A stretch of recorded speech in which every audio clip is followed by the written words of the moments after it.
안녕하십니까. 영토학자 장계황입니다. 오늘은 여러분들하고 아까 제주 4.3에 대해서 얘기를 해보려고 하는데, 우리가 제주 4.3을 단순하게 제주 4.3 사건 이렇게 얘기하는데, 제주도에서 4월 3일에 일어났던 1년에 몇 년간에 걸친 그 행적을 우리가 제주 4.3이라고 하는데, 그 자체를 얘기하는 것은 그렇게 큰 의미가 없습니다. 아니, 의미가 없다는 게 다른 의미가 아니라, 그것보다도 과연 이런 일이 왜 일어났는가, 시대적 환경은 어떻고, 제주 4.3에 여러분들 너무나 잘 알다시피 서북청년단이 들어갔다라고 하는 거죠. 서북청년단은 왜 갑자기 그 당시에 태어났고, 서북청년단과 이 기독교하고는 어떤 관계가 있는지, 그 당시에 기독교를 이해를 못하면은 또 서북청년단을 이해를 할 수가 없다라고 하는 부분입니다. 또 마찬가지로 이 기독교를 이해를 한다라고 하는 건 미군정 시대를 알아야 된다라고 하는 거죠.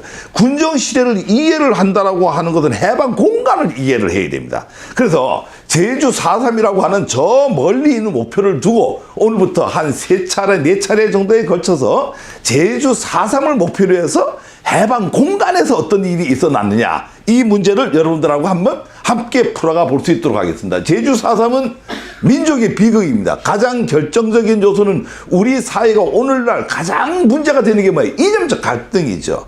즉 매일 얘기하는 게 뭐예요? 빨갱이, 공산주의자, 늘 이렇게 얘기하는데, 이 빨갱이라고 하는 용어 자체가 이 제주 4.3부터 출발을 했습니다. 그 일어난 제주 4.3에서 출발한 빨갱이가 오늘 이 순간까지 대한민국을 이념적 갈등을 통해서 국민을 분열시키고 앞으로 나가는데 방해의 요소가 되니까, 우리가 이 역사를 제대로 알므로써 다시 한번 미래를 열어가는 이런 것들이 돼야 되지 않느냐. 제주 4.3에 대한 시대적 환경을 먼저 본다라고 하면은, 우리는 여러분들 늘 대한민국 1940년 8월 15일 날 해방이 되고 또 독립이 되고 이렇게 얘기를 한다라고 하는 거죠. 우리가 이거 명확하게 구분을 할 필요가 있어요. 대한민국은 여러분 언제 해방이 됐죠? 해방 1945년 8월 15일 날 됐어요. 제가 얘기를 해요. 언제 독립이 됐죠? 이러면은 45년 8월 15일 이렇게 얘기를 합니다. 여러분 그렇지는 않습니다. 우리는 1945년도 8월 15일 날 절대 독립이 되지를 못했어요. 독립이 되고 광복이 된다라고 하는 것은 뭘 가져야 돼요? 국민들이 주권을 가져야 되잖아요. 우리 지금 학교에서도 교육을 다 잘못 시키고 있다라고 하는 거예요. 그럼 1985년 8월 15일 날 주권을 가졌나요, 우리가? 주권 못 가졌어요. 대한민국 국민이 주권을, 대한민국이라고 하는 정부가 공식적으로, 임시정부 말고 공식적으로 수립, 48년도 8월 15일 날에 수립이 됐고, 그때 주권 행사를 언제 합니까? 8월 15일 전에 5월 10일 날에 주권을 대한민국 국민들이 처음 행사를 했다라고 해요. 그러니까 그때가 우리가 독립이 된 거고 광복을 찾은 거지, 45년 8월 15일이라고 하는 것은 일제의 압박으로부터 해방이 됐다 이거죠. 근데 그보다도 우리 사회는 늘 이렇게 얘기했죠. 일본 천황이 1940년 8월 15일 날 정오 12시에 무조건 항복을 했습니다. 그런 엉터리 같은 거짓말 역사를 우리가 평생 배우고 살아왔기 때문에 이게 정립이 안 된다라고 하는 거예요. 일본은요, 절대 항복을 그날 하지 않았습니다. 그리고 일본은 지금도 일부 구구주의자들은 종전만 했지 항복은 하지 않았다 이렇게 얘기를 하고 있어요. 물론 항복을 했습니다. 언제 했죠? 45년 8월 15일 한 게 아니라 9월 2일 날 미주리함에서 했어요. 근데 우리가 지금 너무나 잘못 알고 있는 게 종전선언과 항복이라고 하는 의미, 이게 지금 제가 오늘 이 얘기를 주제가 아니기 때문에 깊이 있게 못하는데, 8월 15일 날 이 일본은 항복을 할 수가 없어요. 왜? 소련군이 그 당시에 나진 선봉지구에 들어와 있었기 때문에 일본은 죽었다 깨어나도 미국한테 항복을 해야지 소련한테 항복하기 싫은 거예요. 그래서 항복을 안 합니다, 얘네들은. 그렇게 하고 난 12시에 뭘 하니까 종전선언을 천황이 합니다. 이게 우리의 바른 역사고, 그러다 보면 종전을 선언을 하다 보니까 얘네들이 우리 일제 강압으로부터 우리는 뭐가 됐죠? 강압으로도 해방이 된 거예요. 해방은 됐고, 독립은 주권이 없었어요. 그 당시에 무슨 주권이 있었어요? 우리가 주권이 없기 때문에 우리는 투표도 할 수가 없었고, 미군이 주권을 다 갖고 간 거죠. 그래서 독립은 48년 8월 15일 날 독립은 됐죠. 하지만 제가 여기서 독립은 지금까지도 되지 않았다 이렇게 얘기하는 것은 우리가 정신적 독립을 얘기한다 이렇게 여러분들 이해를 하시면 되고요. 이 해방이라고 하는 거는 풀해자에 놓을 방자예요. 그래서 구속이나 어가 부닥다에서 벗어난, 즉 48년 8월 15일 일본 제국주의 강점으로부터 벗어났다. 이래서 해방일이다. 45년 8월 15일은 우리 이름 바꿔야 돼. 해방일이에요. 독립일은 언제요? 1948년 8월 15일이 우리가 주권 행사를 해갖고 우리가 민권, 주권 이거를 행사를 함으로써 독립국가가 됐다. 이렇게 얘기를 하는 게 가장 옳다. 이렇게 얘기를 할 수가 있습니다. 근데 독립이라고 하는 홀로 독자, 설립자잖아요. 홀로 서는 걸 얘기하는 거예요. 그래서 45년 8월 15일 날 우리가 어떻게 홀로 섰어요? 정부도 없고 아무것도 없는데요. 그래서 다른 것도 예속되지 않고 의존하지 않는 상태를 얘기하고 해방은 돼서 남북으로 분단되고 미 군정이 다시 우리를 지배를 했기 때문에 독립은 할 수가 없었다. 이게 그런데 우리는 이렇게 안 가르치고 이렇게 안 배우고 있다라고 하는 거예요. 여러분들 역사를 바르게 알고 배워야 돼요. 그래서 엉터리 역사는 안 된다. 그래서 해방은 되어서는 남북 분단으로 독립은 완성되지 못하고 바로 45년 9월 2일 날 항복을 받고 9월 7일 날 미군정 시대가 돌입이 됩니다. 9월 7일은요, 우리 또 다른 하루의 굴욕의 날이에요. 우리가 많은 사람들이 일제강점만 잘 굴욕의 날이라고 기억하는데 1945년 9월 7일 날도 굴욕의 날이에요. 미국으로부터 다시 우리 주권을 뺏기는 날입니다. 그래서 4대와 식민이라고 하는 이 개념이 다시 한번 이루어지는데 우리는 이 당시에 나라를 팔아먹었던 두 번째 팔아먹었던 사람들이 정권을 잡다 보니까 이렇게 안 가르쳤다라고 하는 거예요. 이렇게 안 가르치는 우리 잘못 알고 있는 거죠. 지금부터라도 바른 역사를 바르게 이해해야 된다. 이렇게 생각을 하고요. 주권국가로서 남한만 정치적 독립을 했고 부분적 독립이죠. 그러니까 자주자결 없이 미국에 의해서 부분적 정치적 독립을 했고 7.1과 4대 사관에 의한 정치적 지배는 그때부터 지금까지 받고 있죠. 이제 나중에 제가 이제 괴벨스 이론을 얘기하는데요. 이 괴벨스 이론에 의해서 우리는 독립이 되지 못하는 콜라보 세력들이 있었다. 이렇게 얘기하는데 우리가 이제 다시 한번 제가 조금 전에 얘기했던 거를 근대사의 국통맥을 정확하게 한번 좀 이번에 좀 제대로 갑시다. 여러분 너무나 잘 알죠. 1392년에 조선 왕국이 태어난 이걸 왕국시대라고 합니다. 왕조시대죠. 1897년 11월 11일까지가 이 왕국의 시대예요. 왕국의 시대가 지나갔고 뭐가 되죠? 8년 10월 12일 날에 대한제국이 탄생을 합니다. 그러니까 여러분들 이 왕국과 제국을 막 혼돈에 쓰고 이 당시에 일어났던 것들을 조선의 역사로 자꾸 얘기하는데 아니에요. 이 조선은 1897년도 10월 달로 끝난다라고 하는 거예요. 이게 제국이고요. 8월 28일까지 또 8월 29일부터 뭐가 돼요? 일제 강점에 이 우리 주권도 없고 아무도 무정부 상태가 일부였는데 물론 나중에 또 따로 하나 나옵니다만은 그 이후에 45년 8월 15일은 독립이 아니고 뭐라고요? 해방이 된 거예요. 해방이 돼갖고 9월 6일까지 며칠이에요? 21일간 해방이 됐어요. 겨우 이 40월 8월 15일부터 9월 6일까지만 우리는 해방을 맞았다라고 하는 거예요. 여러분 이걸 잘 기억을 해야 돼요.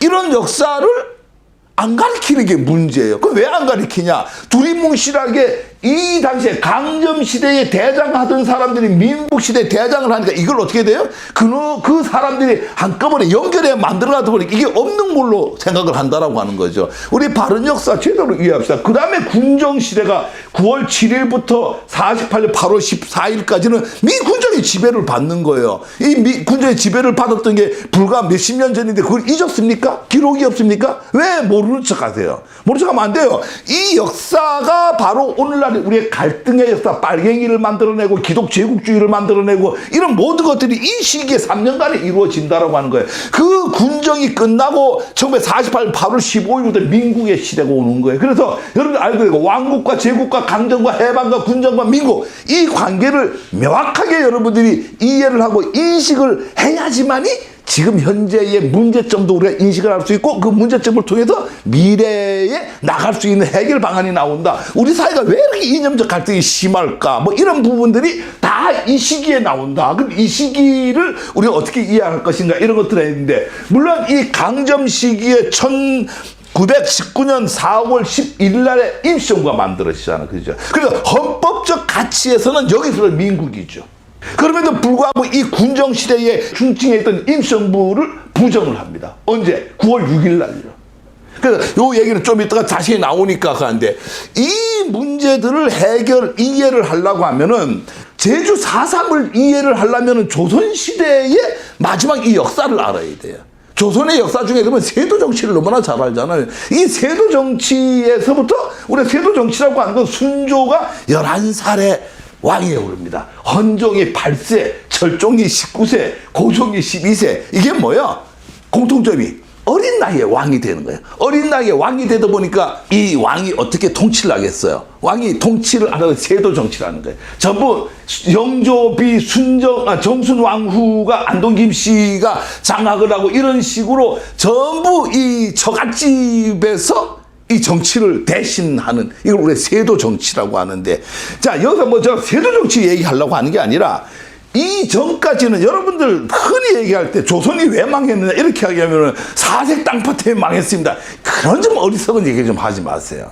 조선이 518년간 유지할 수 있었던 이유가 뭐예요? 사색 땅파 때문에 유지할 수 있었던 거예요. 우리가 훈구파와 뭐 이런 얘기 많이 들었잖아요. 근본적으로 이렇게 두 큰 세력들이 지방 세력과 중앙 집권 세력과 이런 어떤 세력 간의 왕과 신하와의 견제, 그다음 세력 간의 견제, 이 세력 간의 견제 내에서도 여러분들 잘 알고 있는 사색 당파가 끊임없이 견제를 하고 이러기 때문에 맑은 정치가 이루어져 갖고 518년간 왕조를 이룰 수 있었다라고 하는 거예요. 이게 전부 식민사관에 젖어 갖고 이 대한민국 조선인들은 모래알처럼 흩어지고 이런 개 같은 얘기들은 하지 마세요. 우리가 518년간 유지할 수 있었던 게 이게 그 사색 당파 같은 게 있었기 때문에 가능한 거예요.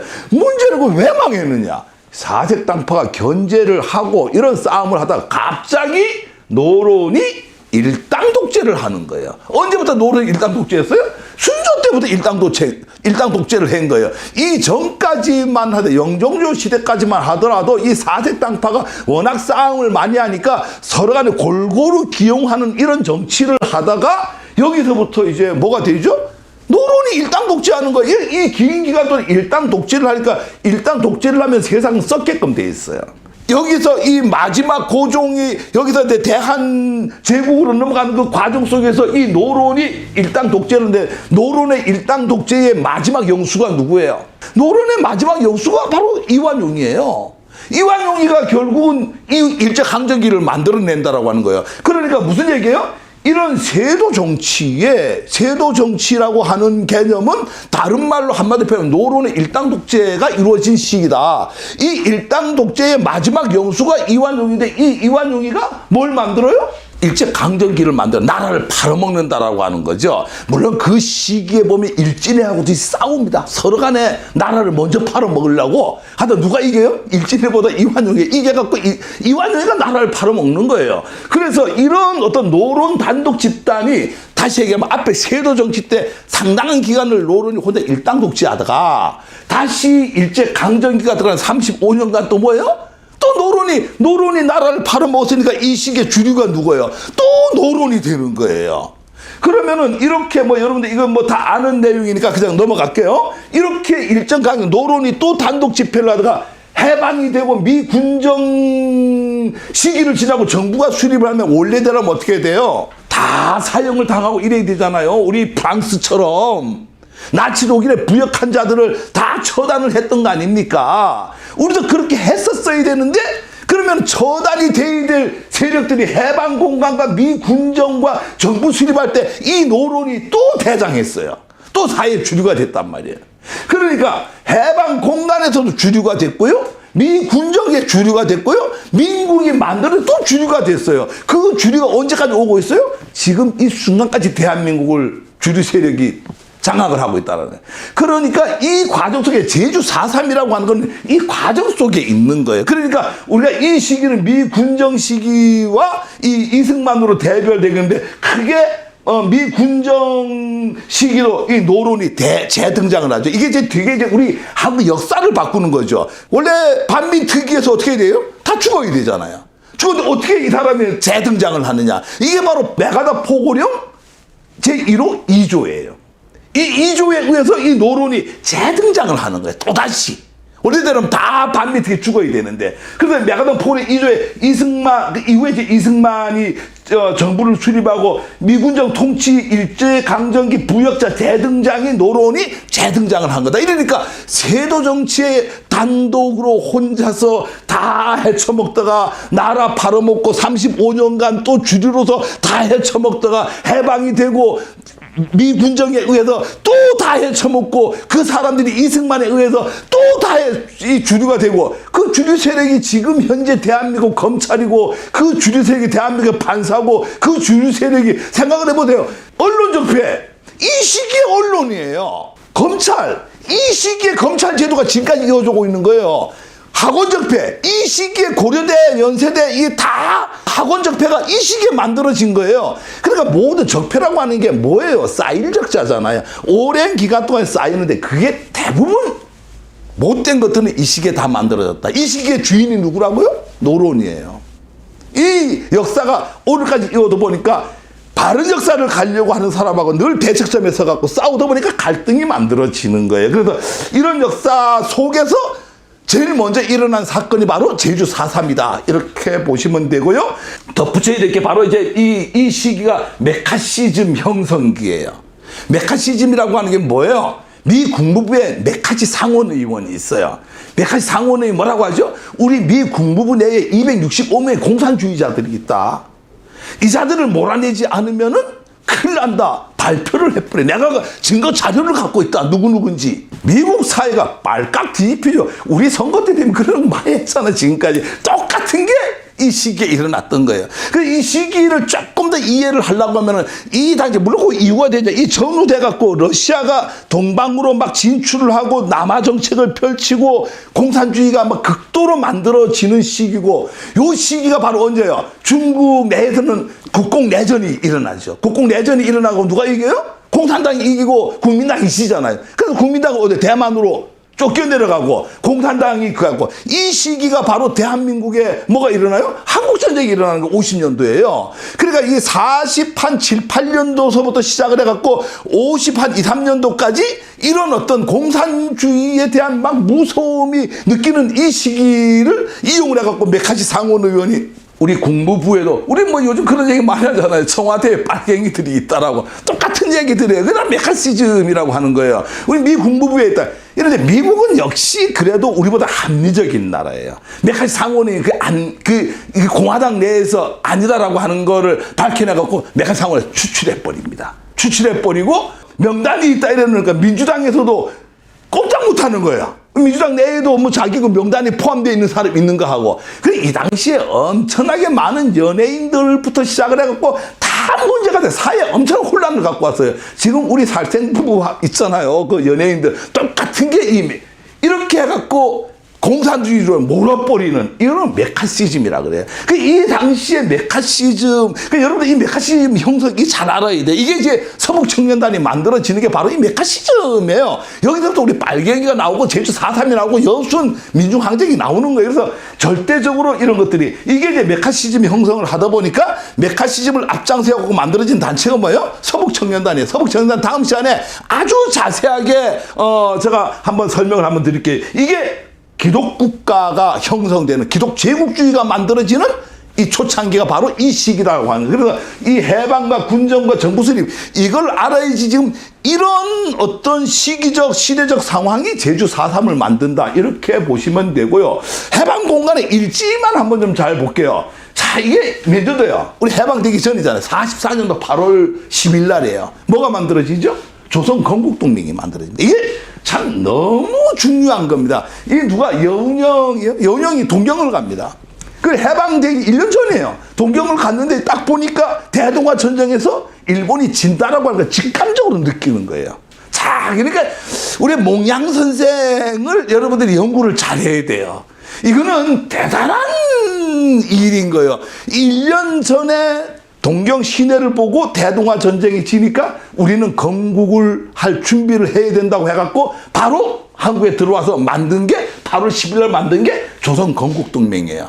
이 조선 건국동맹을 잘 알아야 될 이유가 여러 가지가 있어요. 이게 이제 바로 8월 15일 날에 이 조선 건국동맹이 바로 건준이 되는 거예요. 건국준비위원회가 되는 거예요. 그리고 이거를 동조직까지 만드는 게 바로 인민위원회고요. 그래서 이 인민위원회 갖고도 얘기할 게 너무 많아요. 이 인민위원회는요, 제주도부터 저 백두산까지 북조도까지 다 만들어지는 거예요. 그러니까 김일성이가 언제 들어오죠? 블라디보스토크를 들어와서요, 하바롭스크에서 블라디보스토크로 들어와서 블라디보스토크에서 어디로 들어오냐면 원산항으로 들어와요. 원산항에서 평양까지 갈 때 큰 김일성 장군 만세 부른 사람들이 바로 이 인민위원회 조직이에요.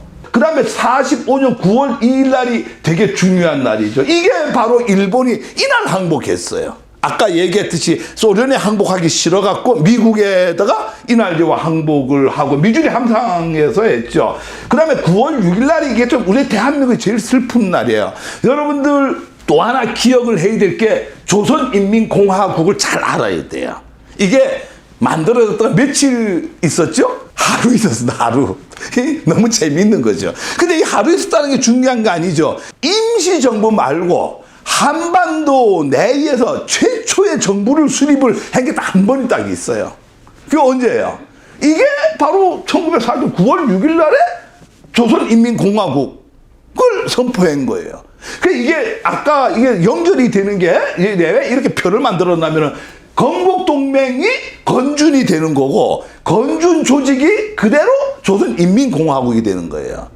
근데 이제 우리 이런 것들을 이제 잘 알리지 않는 게 지금 북조선을 뭐라고 하죠? 조선민주주의 인민공화국이다 이렇게 얘기하죠. 이름이 비슷하니까 뭐 이 얘기 자꾸 하면 자꾸 빨갱이로 몰릴 거. 저도 하여튼 뭐 이런 얘기 어디 강의하면은 저 새끼 빨갱이가 아닌가 이렇게 색안경을 쓰고 보는 사람이 많이 있는데 그렇게는 보지 마세요. 우리 역사 속에 하루 존재했던 한반도 내에서 제일 먼저 만들어졌던 유일하게 만들어졌던 공화국이에요. 이 공화국이 원래대로 하면은 뭐 저쪽에 그 중층에서 들어온 임시정부하고 합해져 갖고 이 정부가 수립이 돼줬었어야 되죠. 그런데 어떤 아픔이 있느냐? 9월 7일 날에 미 군정이 해체가 됩니다.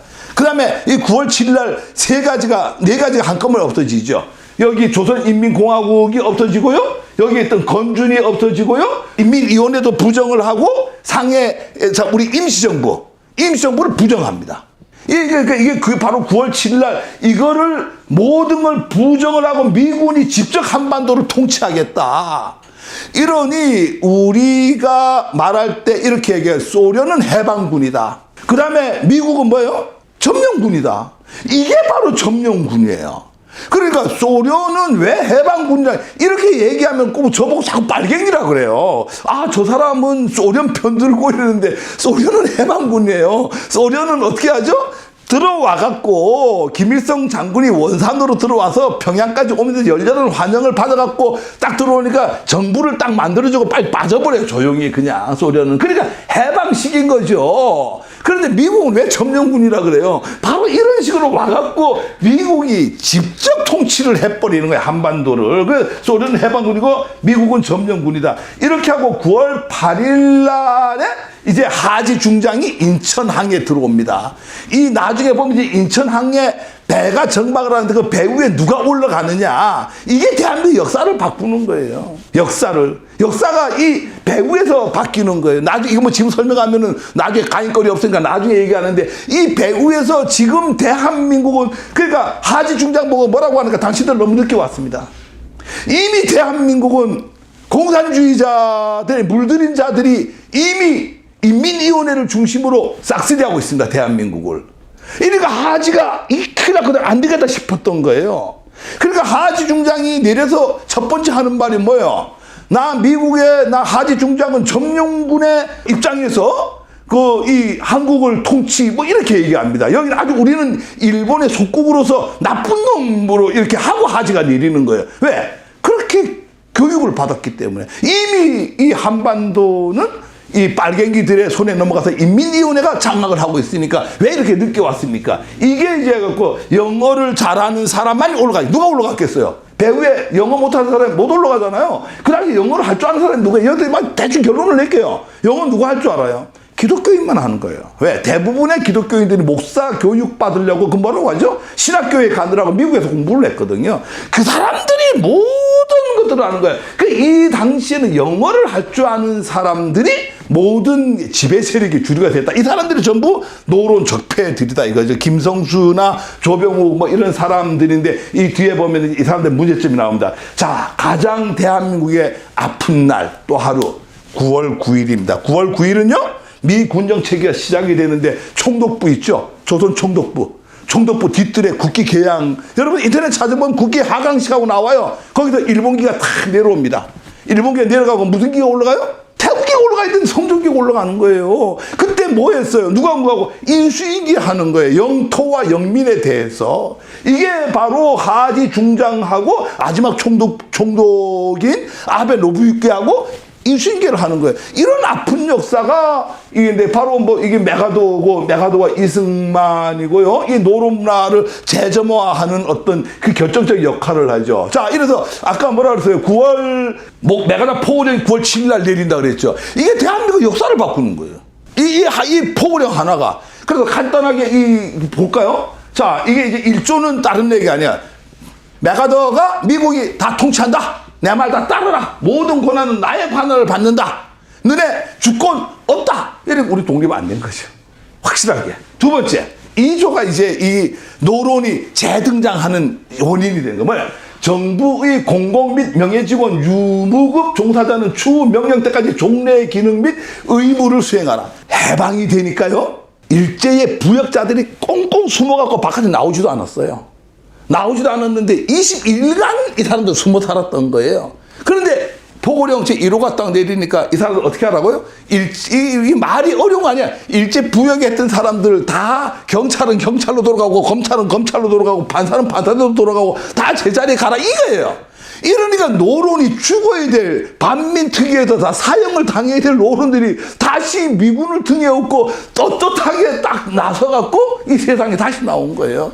그 노론들이 지금까지도 이 권력을 이어가고 사회 주류를 하니까 대한민국이 갈등이 어떻게 없겠어요. 이런 여러분들이 왜 아직까지 우리가 자꾸 일본하고 아직까지 자꾸 싸우느냐. 일제 강점기에 있었던 왜 싸우느냐. 안 싸울 수가 없어요. 이렇게 노론이 아까 세도 정치에 일당 독재하다가 강점기에 나라 팔아먹으니까 또 주류로 있다가 그 다음에 이제 일본이 망하니까 해방이 딱 되니까 여기서 포고령에서 다시 또 주류가 또 되는 거예요. 이게 대한민국의 망조가 되려고 이 당시에는 이랬다. 이게 갈등이에요. 3조는 뭐 복종하고 반항행위, 공공안녕을 행위는 다 뭐 처벌하겠다 이런 얘기고요. 4조도 4조는 참 좋은 거였어요. 재산권은 그대로 존중한다. 뭐 이런 얘기고 직업의 정상 종사하는데 이 5조가 또 대한민국을 또 뒤집어 버리죠. 5조는 한마디로 말해서 오늘부터 한반도의 공식 영어는 영어로 한다. 우리가 일제시대 때 어떻게 했어요? 창씨개명과 더불어서 한국말을 못 쓰게 했잖아요. 그 억울함이 있는데 메가더 포고령에 뭐라 해야 돼? 오늘부터 한반도 내 모든 공식 용어는 영어로 한다. 이게 바로 이 기독교주의, 기독제국주의가 되는 하나의 직접적 원인이 됐던 거예요. 그러니까 내가 아까 이 제주 4.3을 이해를 하려고 하면은 지금 기독교를 이해를 못하면 또 안 된다라고 하는 거예요. 왜? 이 사람들이 어떻게 주류가 또 되느냐. 영어가 공식 용어가 되는 거예요. 그래 영어로 얘기하면은 영어를 그 당시에 제일 잘하는 사람 부류로 본다고 하면 목사님이에요. 여러분들 뭐 나중에 서북청년단 얘기하면 한경진 목사 나와요. 한경진 목사 영어 제일 잘해요. 그러니까 이런 사람들이 막 쑥쑥 크고 사회 주류 세력으로 일반인들은 김구 선생 같은 경우는 중국어는 좀 하는데 영어를 할 줄은 몰라요 전혀. 그래 미국 사람들하고 소통이 안 되는 거야. 소통은 우리나라 영어 제일 잘하는 사람 누구예요? 이승만 박사예요. 이 당시에 이승만 박사처럼 영어 더 잘하는 사람이 어디 있어요. 그러니까 이런 사람들이 주류가 되는 거예요 그냥. 이게 대한민국의 역사를 바꾼다. 언어가 민족주의 개념에서 말이 안 되는 얘기지만은 이 당시에는 시대 환경이 그랬다. 뭐 이런 것들이 메가더 포고령 이런데 가장 중요한 거 이거를 우리는 학교에서 가르치지 않았다라고 하는 거예요. 이거 지금 가장 중요한 거 뭐야? 우리 독립 안 됐다. 딱 나오죠. 독립 안 됐다. 여기에 일제 부역자들이 재등장한다. 영어가 공식 용어다 보니까 기독교 목사들이 주류로 올라선다. 이런 중요한 것들을 학교에서도 안 가르치고 역사에 가르치지 않으니까 우리가 뭐 제주 4.3을 이해하겠다. 제주 4.3은 기독교 역사가 지금 여기서 이제 나오는데 이 사람들이 영어 제일 잘하는 이승만이 대장이 되고 한경기 목사 대장이 되고 만든 서북 청년이 만들어져 갖고 오늘날 제주 4.3이 문제가 됐던 거예요. 그러니까 이걸 이 시대 상황을 이해를 못하면 제주 4.3을 이해할 수가 없다. 이렇게 얘기를 하는 거고요. 이 당시에 그러면 왜 뭐 이런 것들이 나오게 되느냐. 이게 바로 이제 프래그머티즘이라고 그래요. 프래그머티즘이라고 하는 말은 되게 좋은 말이에요. 실용주의다. 그러니까 미국은 이 실용주의 프래그머티즘 때문에 뭐라니까 지금 새로 경찰을 뽑아갖고 치안을 얘기하면은 너무 힘들다. 어떻게 사법고시를 어떻게 다시 봐갖고 판권사를 뽑느냐. 이러니까 일제시대 때 했던 사람들 실용주의에 의해서 제일 잘하니까 그대로 와갖고 복귀해. 이게 대한민국을 망치는, 이게 프래그머티즘에 대해서 대한민국을 망쳐놓죠. 이 프래그머티즘, 실리만 우선하는, 그러니까 역사, 철학 이런 거 다 개무시하고 실리만 오로지 결과주의만 만들어내는 게 프래그머티즘이에요. 이게 미국의 이 당시의 철학이라고 해요. 그래서 경찰 조직이나 군인 조직, 행정 조직을 그대로 갖다가 복권을 시킨 게 대한민국이 일제 노론이 다시 재등장하는 원인이 됐다. 아시겠죠? 이런 부분들이 있었다. 그래서 건준 공화국 인민위원회 다 해체고 임시정부 다 인정하지 않고 국방경비대를 이제 창설하고 정식 군대가 아닌 경찰을 지원하는 이런 시스템이 만들어졌는데 결국 이게 나중에 이제 제주 4.3 직접 원인이 됐는데 이건 제주 4.3 때 가고 제가 다시 한번 얘기를 하겠습니다. 자, 이게요. 아까 제가 얘기했죠. 이게 미국이 들어온다는 건 미 군정이 들어오는 것이다. 미군이 다스린다. 대한민국은 일본으로부터 해방만 되었고 독립은 되지 못했다. 이 얘기를 했는데 이게 이제 메가더자는 뭐라고 했냐면은 태평양 방면 미군 육군 부대 총사령관이 나에게 부여된 고난에 의하여 나는 북위 38도 이남의 조선의 영토와 조선 인민에 대한 군사적 관리를 하고 다음과 같은 점령 조건을 발표한다고 아까 이제 발표를 했어요. 근데 이거는 이제 얘기했으니까 가장 나쁜 게 바로 이 하지예요. 하지가 이제 직접적으로 여기는 이제 태평양 전체를 관장하는 거고 우리나라를 관장하는 건 하지예요. 일본하고 우리를 하지가 하고 직접적으로 한국에 주둔한 건 딘 소장이 하는데 하지가 9월 8일 날에 인천 앞바다에 들어와서 하는 얘기가 한국은 미국의 뭐라고요? 적이었으므로 항복의 초래와 적용을 받는다. 이 역사의식이 없는 거예요. 우리는 식민 상태에서 해방이 됐는데 우리를 이제 일본하고 똑같이 취급을 하는 거예요. 원래 우리가 미국의 통치를 받아야 될 이유가 있나요? 우리 받을 이유 하나도 없어요. 그런데 와갖고 내가 다 폭우를 이러고 딱 내리고 통치한다. 갑자기 우리가 식민 주권이 없어져 버린 거예요. 2차 세계전이 끝났어요. 아시아에 일본이 망하고 유럽에 누가 망했어요? 독일이 망했죠. 그럼 분단이 독일이 어떻게 됐어요? 패전국이니까 동독과 서독으로 나눴죠. 여기 일본이 망했어요. 졌어요. 패전국이야. 누가 나눠줘야 돼요? 일본이 나눠줘야 되잖아요. 그러면 하지 중장은 일본을 나눠갖고 그거를 통제를 하고 했었어야 되는데 왜 대한민국이 나눠져요? 여러분 그런 생각 안 해봤죠? 이러니 역사 교육이 잘못된 거예요. 우리는 나눠질 이유가 없는 나라예요. 패전국 유럽에서 동독과 서독이 나눠졌듯이 이 일본이 패전국 때 일본이 원래대로 4개로 나눴어요. 그냥 나눠가고 통치를 하면 되는 거야. 그런데 일본의 로비에 의해서 갑자기 일본은 그대로 두고 아무 죄도 없고 이유도 없고 원인도 없고 아무도 없는 그냥 한반도를 그냥 2분의 1로 딱 38도로 나눠버린 거예요. 여러분들 이런 얘기를 듣고 붕괴를 하는 국민이 아닙니다. 이랬는데 우리는 이유도 없이 나눠졌는데 이 하지가 뭐라고 들어온다고요? 한국은 미국의 적이었으므로. 우리가 지나고 전쟁을 해서 뭐가 했어요. 이런 어떤 게 있었고요. 그래서 요 얘기를 조금 더 이렇게 해보면 인조반정에 의해서 노론이 반란을 일으켜갖고 서인이 이렇게 이럴 때는 서인이라고 해 정상입니다. 이 서인이 나중에 동인하고 해갖고 누가 이겨요?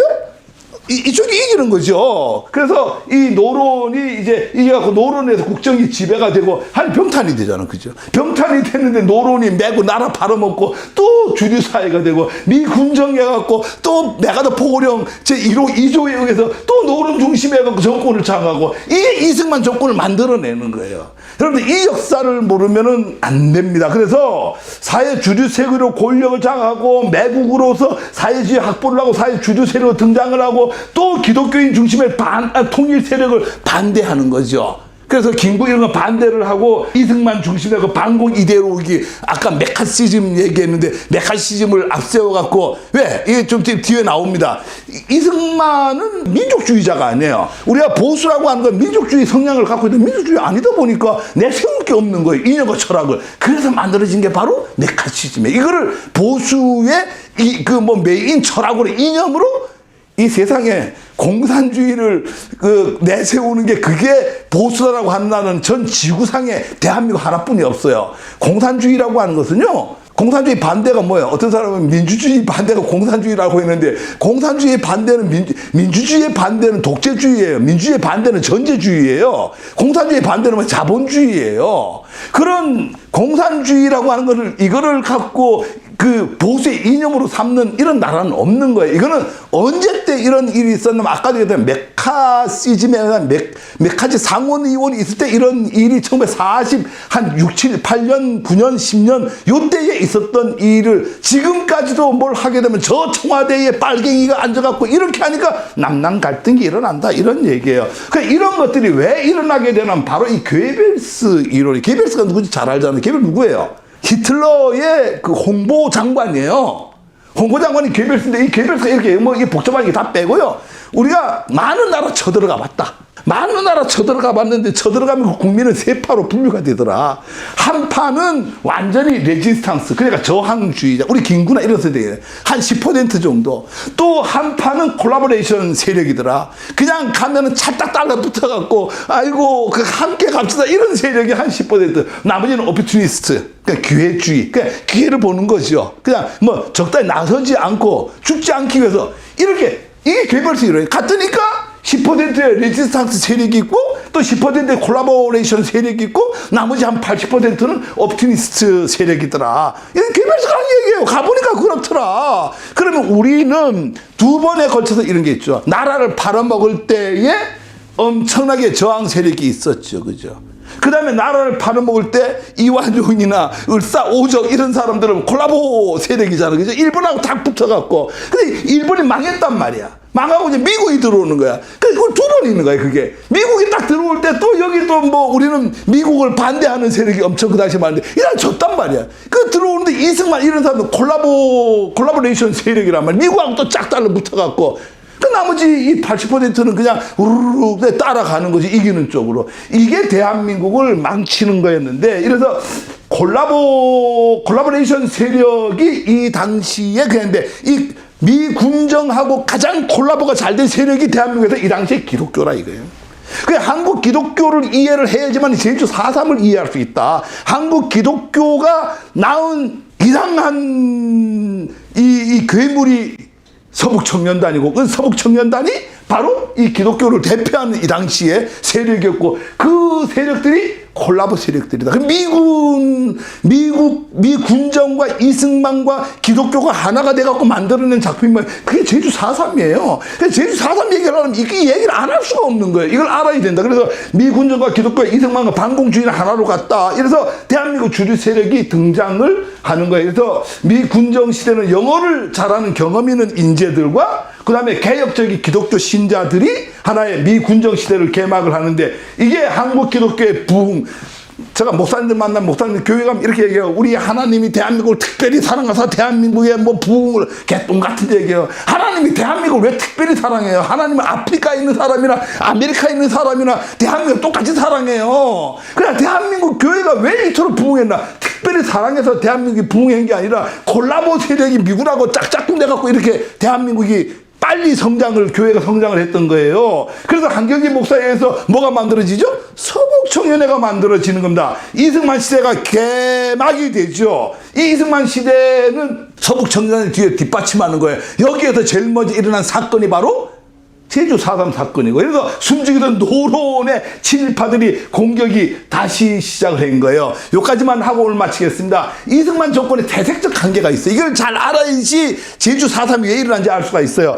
보수 정권의 기치를 걸었거든요. 당연히 뭐 전통 민족 인사들과 불신광이 왜 이러냐면 1922년인가요? 뭐 그렇게 기억이 되는데 LA 참 미국에서 미주에서 독립자금을 보내줬는데 이승만이 어떻게 이거 닦았어요? 개인적으로 비서하고 둘이 다 닦았어요. 그러다 보니까 상해 임시정부도 이 당시에 뭘 해요? 탄핵을 당해요. 그러니까 우리나라 최초의 탄핵은 누가 당했어요? 박근혜 대통령이 아니에요. 이승만 대통령이에요. 21년인가 22년인데 탄핵을 당하다 보니까 나를 탄핵시킨 임시정부 요인들하고 내가 관계가 좋겠어 나쁘겠어요?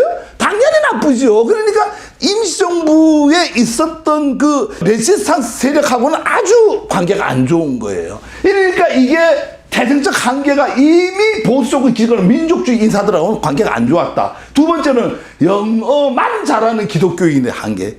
이 영어도 민족의식이 있고 영어도 잘해야 되는데 이 사람 민족의식이 없고 뭐만 잘한다고요? 영어만. 우리 한국말은 영어만 잘하고 영어도 잘하고 영어까지 잘하고 영어도 잘하고 다 틀리잖아요. 그죠? 이 사람들은 영어만 잘하는 사람들 민족의식 아무것도 없어요. 이 사람들이 미국의 방향성에 따라가죠. 미국이 이 당시에 메카시즘이니까 우리가 반공주의로 가야 되겠다. 이 앞에가 딱 맞아떨어진 거야. 자기 이념적 철학을 갖고 갈 게 없었는데 메카시즘을 이념적으로 차용을 한 거죠. 그 다음에 친일주의자들의 등용이지 이게. 그러니까 이승만은 민족주의자들하고 별로 안 친하니까 자기 탄핵시킨 사람이니까 누구하고 친하다고? 친일주의자 친한 거예요. 이 시대적으로 이게 참 비극이죠. 이래서 이승만 전 대통령 정부 수립은 보수 색채가 미흡하고 반민족적이고 기회주의적 개인 성향을 갖고 있다 이렇게 얘기할 수 있고요. 부족 부분에 대한 자기가 민족주의가 성향이 없으니까 부족하잖아요. 이걸 뭘로 채웠다고요? 메카시즘으로 채우는 거예요. 공산주의 타도를 중심으로 한 메카시즘을 도입을 하는 거예요. 그래 메카시즘 활동의 조직 단체가 누구예요? 탈북민 중심의 기독교인들. 그게 바로 서북청년회입니다. 이 서북청년회가 바로 제주 4.3의 주인공들이 되는 거고요. 이 영락교회 한경직 목사가 만든 조직이에요.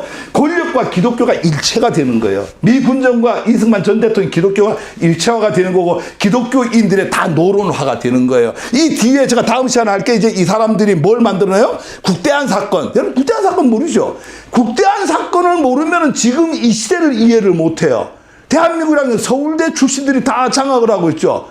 서울대 출신들이 이 당시에 만들어진 국대한 사건이 너무나 중요한 사건인데 우리는 역사에서 다루지를 않습니다. 왜? 역사를 만들어가는 사람들이 서울대 출신들이잖아요. 서울대 가장 수치죠. 다음 시간에 국대한 사건에 대해서 얘기할게요.